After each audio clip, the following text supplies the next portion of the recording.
안녕하세요. 호세아 2장 2절에서 13절입니다. 2절. 내 어머니와 시비를 가려라, 시비를 가려라. 그녀가 내 아내가 아니고 내가 그녀의 남편이 아니기 때문이다. 그녀가 얼굴에서 음탕함을 없애고 젖가슴 사이에서 간음을 없애게 하여라. 법정의 재판 형식을 빌어 피고소인인 이스라엘을 정죄합니다. 하나님께서는 그들의 죄상을 낱낱이 지적하고 그 죄에 대한 형벌의 심판을 내리십니다. 그러나 이 법정은 이혼을 목적으로 열리는 것이 아니라 화해와 재결합을 목적으로 열리는 법정입니다. 개개인으로서의 이스라엘 자손들에게 그 어머니로서의 이스라엘 민족에 대해 법정에서 시비를 가리라고 촉구하십니다. 소송 참관인으로 초청받은 이스라엘 자손에게 재판관이자 검사의 신분으로 서 계시는 여호와께서 피고석에 서 있는 북이스라엘이 지금껏 저지른 여러 가지 죄악을 지적하고 비난하라는 명령입니다.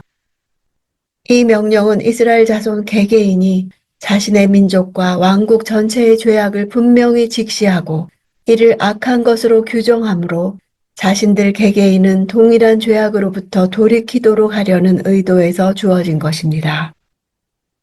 3절. 그러지 않으면 내가 그녀를 발가벗기고 그녀가 태어난 날처럼 그녀를 만들 것이다. 내가 그녀를 광야처럼 만들고 내가 그녀를 메마른 땅처럼 되게 할 것이며 내가 그녀를 목말라 죽게 할 것이다. 가늠한 여자를 발가벗겨 공개적으로 모욕하고 음녀로 낙인 찍는 풍습은 여러 문화권에서 발견됩니다. 태어난 날처럼 만든다는 것은 이집트 땅에서 비참한 노예 생활을 하던 때를 가리킵니다. 극심한 환난과 치욕의 상태에 있던 이스라엘을 선택하시고 구원하시고 언약을 맺으셨던 것입니다. 광야, 즉 메마른 땅처럼 만든다는 말은 당시 이스라엘은 그들이 누리던 풍요로움이 폭풍과 바람의 신 바알 덕분이라고 생각했습니다. 여호와께서 비를 주시고 햇빛을 주시는 은총을 거두어 가실 때 비로소 축복이 여호와께로부터 온 것임을 알게 될 것입니다. 5절. 그들의 어머니가 음란한 짓을 해서 그들을 수치스럽게 잉태했기 때문이다. 그녀는 늘 습관처럼 말했다. 내게 빵과 물과 양털과 모시옷과 기름과 마실 것을 주는 내 애인들을 뒤따라가겠다. 내 애인들은 당시 이스라엘 땅 도처에 있던 바알 우상들을 가리킵니다.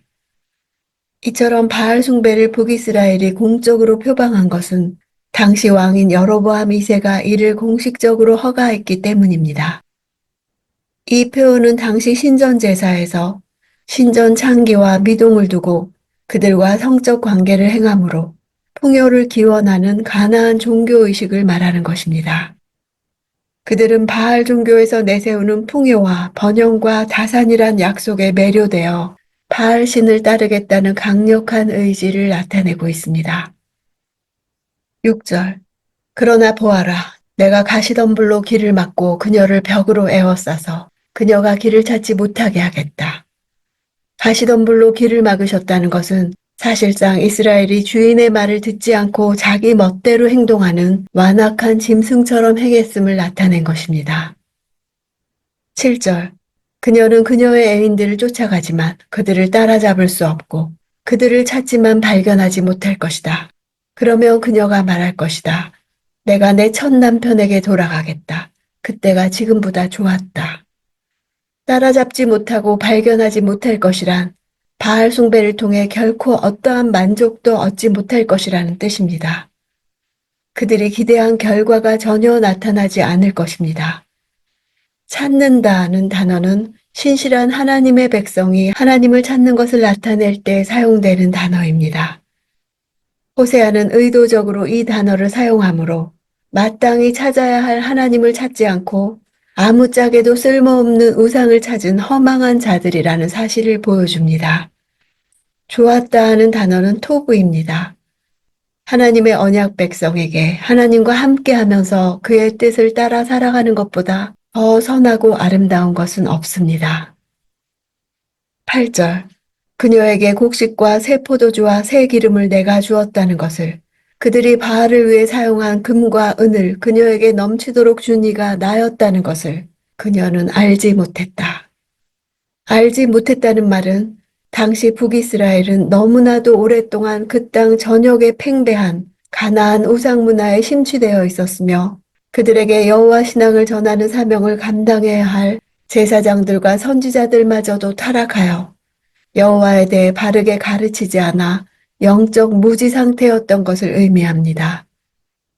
호세아는 여호와를 아는 지식이 없다고 하며 그들에게 여호와를 알라라는 촉구를 여러 차례 반복합니다.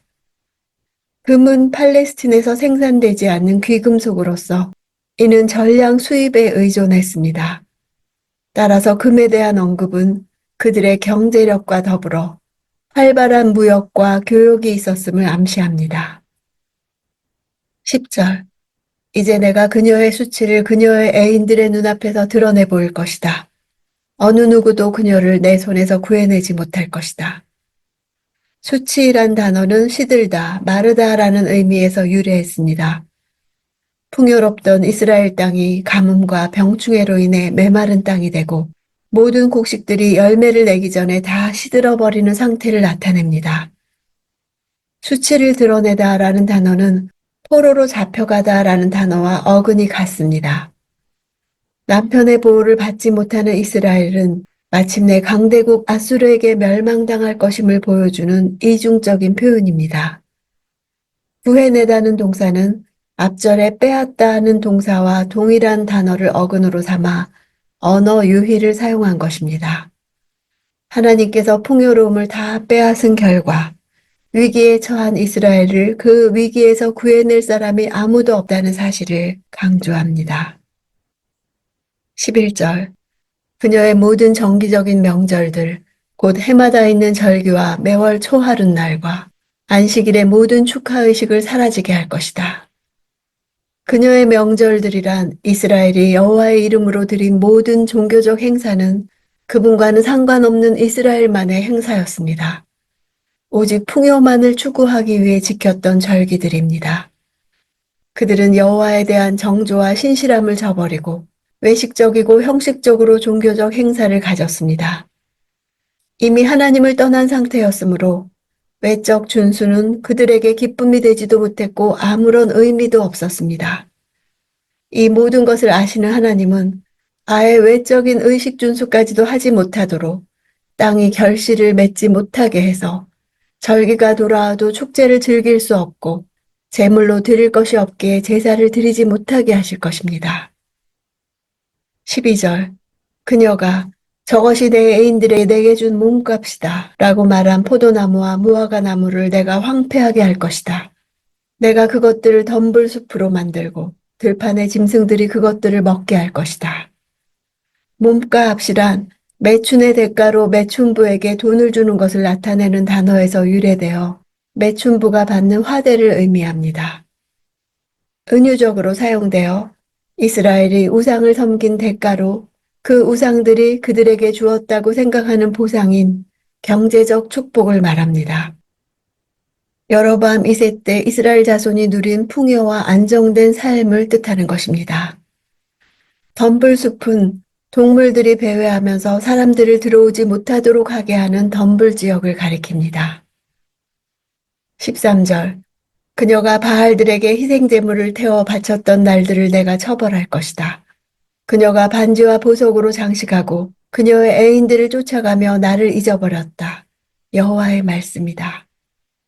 바알들이라 복수로 쓴 것은 당시 바알이라는 신은 하나였지만 이스라엘 곳곳에서 산재하는 바알 신전들 각각에 가서 여러 바알들을 섬겼다는 뜻입니다.